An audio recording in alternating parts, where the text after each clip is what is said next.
Ele atravessou o mar e chegou à sua cidade, Cafarnaum. E antes que pudesse descansar, 4 homens romperam a multidão. Carregavam um paralítico, deitado, sem forças, mas cercado por fé viva. Jesus olha e não vê a enfermidade primeiro, vê a fé. E então, a frase que abala os céus e provoca a fúria da terra: Filho, tem bom ânimo, os teus pecados estão perdoados. Silêncio. As palavras ecoam como trovão nas mentes dos escribas. Perdoar pecados. Quem é este homem?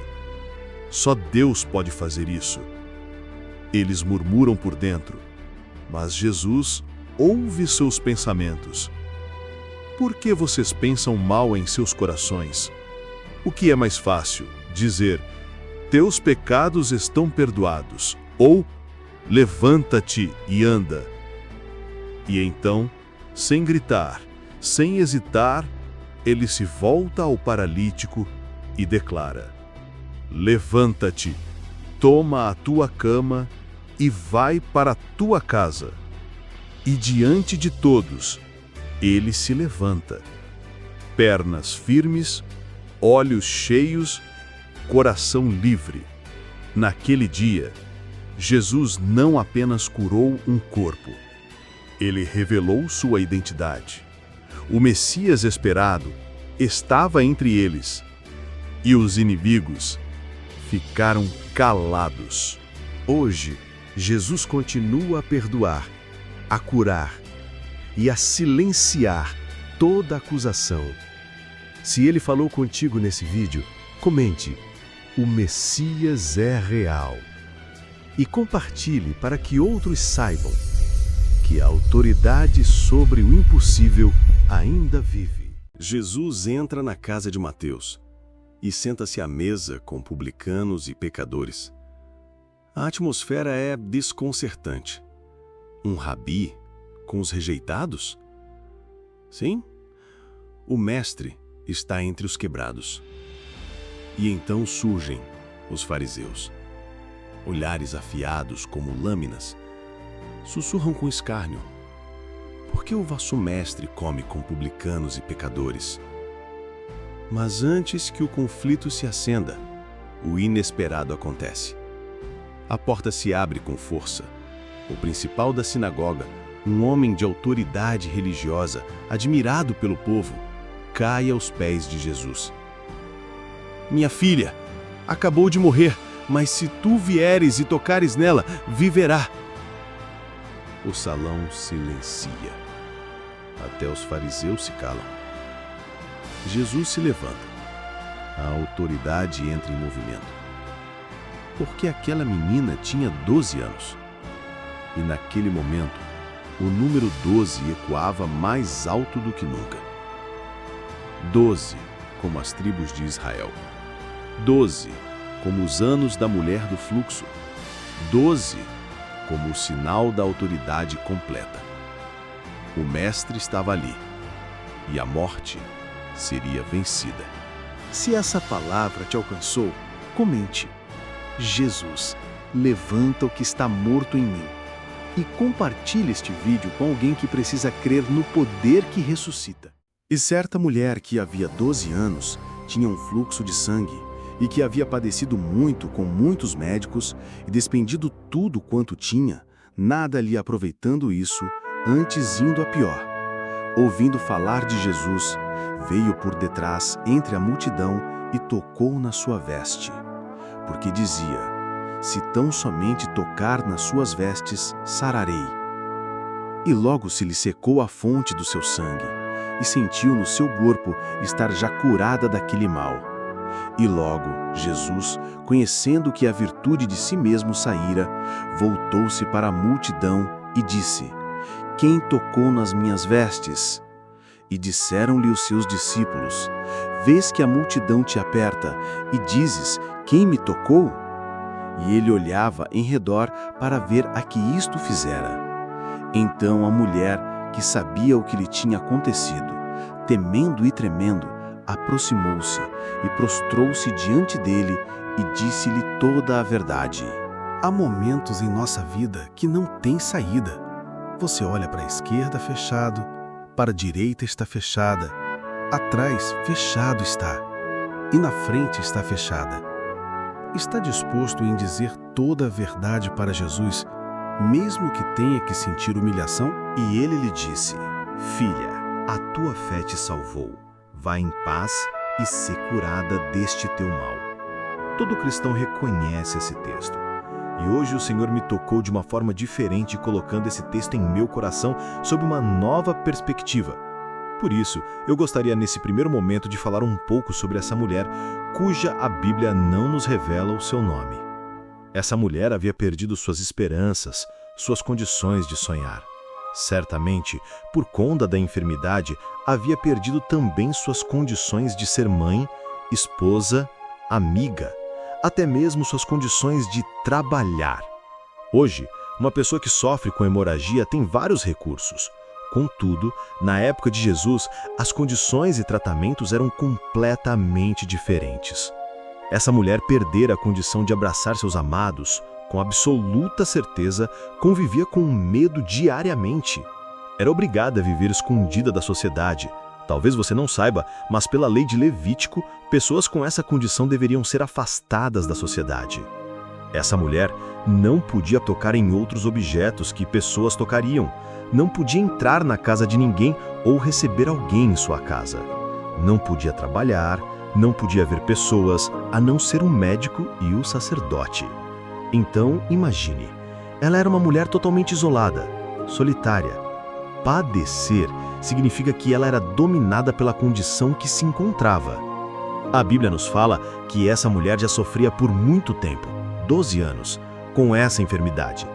E com isso, essa mulher perdera até mesmo a sua identidade. Tanto é que a Bíblia nem nos relata o nome dela, como eu disse anteriormente. A Bíblia nos fala que essa mulher padecia do seu flagelo. Mas ela era uma mulher que dormia e acordava pensando na superação, e eu sei disso porque ela passa a ser identificada como a mulher do fluxo de sangue pela própria Bíblia, e nada que está escrito ali é por acaso. Eu imagino que a cada um desses longos 12 anos, ela pensava: este ano será minha cura, estou cansada de estar doente, estou cansada dessa situação, cansada de ser identificada como uma mulher doente. Este ano será o meu ano. Porém, conforme a tradição judaica, ela poderia até mesmo ser morta se fosse vista perto de outras pessoas. Imagina tocando em alguém. Meu querido, porém a Bíblia nos fala que ela tome uma decisão. Ela quer conhecer Jesus. Ela precisa ao menos ver Jesus passar. É por isso que eu te digo, superar é uma questão de decisão. E quando ela descobre que Jesus vai passar, ela decide arriscar tudo. Deus se move com quem se move. Ainda que pudesse ser morta, ela decide andar por uma multidão. Multidão esta que o texto nos relata ser tão grande que as pessoas se espremiam uma nas outras, a ponto de ninguém saber quem tocava em quem. E é claro que em meio àquele multidão, muitas pessoas tentavam tocar em Jesus para receber a cura. Mas essa mulher, ela tocou de forma diferente. Ela tocou de maneira que foi separada de todos os outros milhares que estavam ali. Então a pergunta que você deve estar se fazendo nesse momento é: por quê? Qual o motivo dessa mulher ter sido relatada na Bíblia e outros que estavam ali não? Qual o motivo desta mulher ter sido curada na hora e outros não? Qual o motivo de Jesus falar na hora que alguém o havia tocado, sendo que ele estava recebendo milhares de toques naquele momento? A Bíblia, em outro evangelho, relata exatamente o local que essa mulher tocou na veste de Jesus. Veja bem, existe um manto que o judeu se cobre, chamado talit. Esse é o manto de oração dos judeus. Quando orando, eles o colocam sobre a cabeça, quando estão caminhando, colocam sobre os ombros. Nas pontas do talit tem franjas e em cada uma das 4 pontas possui um cordão, chamado tzitzit. E foi nesse lugar que a mulher do fluxo de sangue tocou. Meu querido, nós precisamos saber onde tocar Jesus. Quando nós tocamos em Jesus, no seu ponto forte, sai dele virtudes para a nossa vida. Essa mulher não toca em um lugar de forma aleatória. Ela toca de maneira consciente. Essa mulher conhecia a palavra de Deus.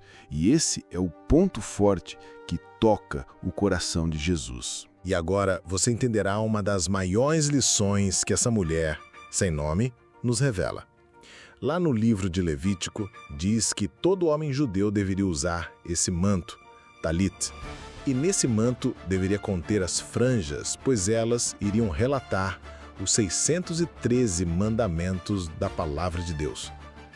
Ou seja, meu querido, dentre várias coisas, essas franjas, tzitzit, significavam o meio de lembrança dos mandamentos de Deus, ou o resumo de toda a lei. Publicamente, aquela mulher reconhece que Jesus era a palavra de Deus caminhando sobre a terra. Querido, muitas pessoas oram incessantemente e não recebem nada. O que muda, o que movimenta, o que toca no coração de Deus é você conhecer a palavra. Por isso Jesus pergunta, quem me tocou? Ali ele está perguntando quem tocou na palavra, quem é conhecedor da palavra. Essa mulher tocando na palavra começou imediatamente a viver o reino de Deus na terra. Nesse momento, eu desejo que nesse momento você possa aprender também onde tocar em Jesus. Como resultado, essa mulher teve uma nova identidade. Quando Jesus a chama de filha, ela não seria mais reconhecida pela sua dor, condição ou doença. Agora, ela alcançara a identidade de filha de Deus. Não há melhor identidade para se ter, meu querido. Talvez você que está fazendo esse estudo aqui agora comigo não esteja sangrando no corpo, mas na alma, nas emoções, no espírito. Talvez você carregue uma dor que sangre seu coração desde muito tempo.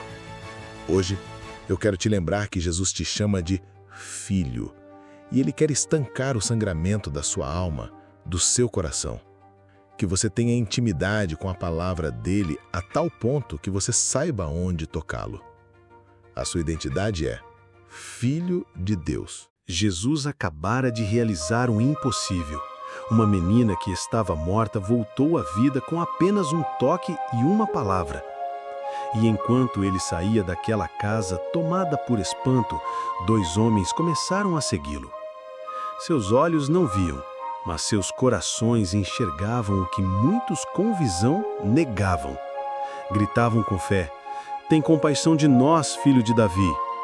Eles não pediam esmolas, pediam misericórdia. Eles não viam a estrada, mas reconheciam quem andava por ela.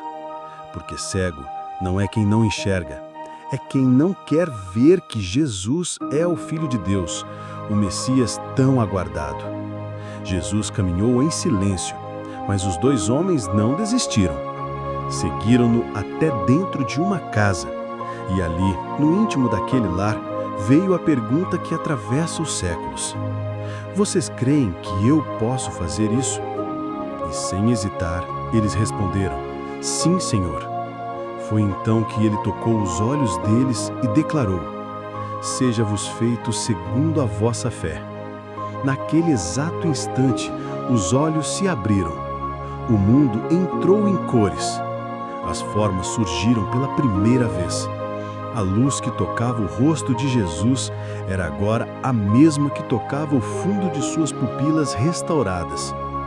Mas Jesus, com firmeza, os advertiu. Olhai que ninguém o saiba.